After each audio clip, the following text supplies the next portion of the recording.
the only child of Joel Keefish Bannister and Sarah Louise Scale. Annie Spencer was born Annie Bethel Bannister in Henry County, Virginia, and on February 6, 1882. Her parents separated while Annie was very young. She moved her mother to West Virginia, where she placed under the care of William T. Dixie, a prominent member of black community.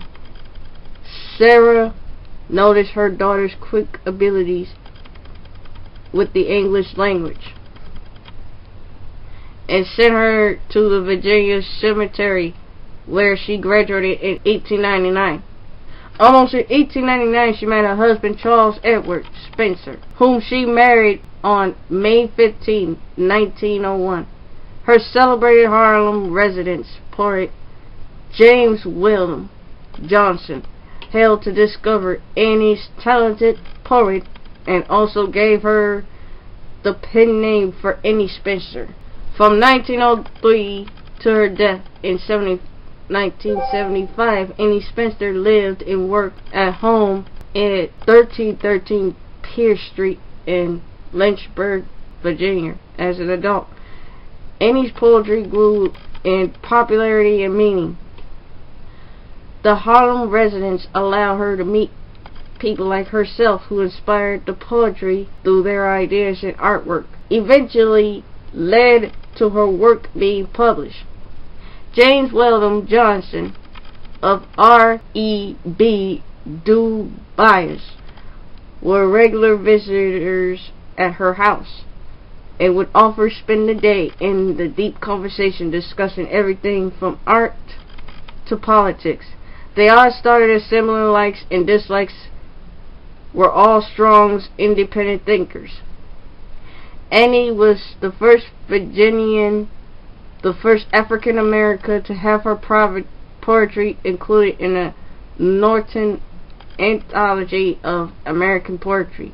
After its 1923 publication in The Crisis, her poem Right Thing was never reprinted during her lifetime.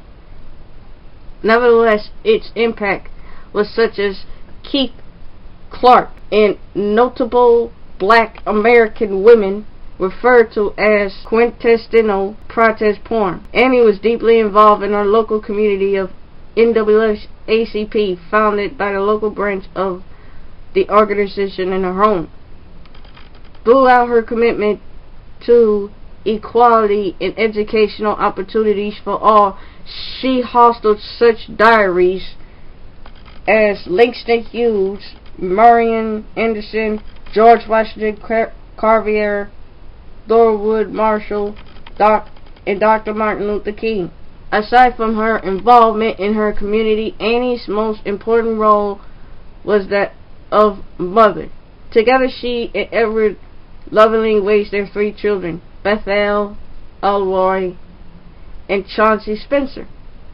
Following her death in 1975, Annie Spencer's and home gardens were open to the public, landmark on the National Register of History's Places.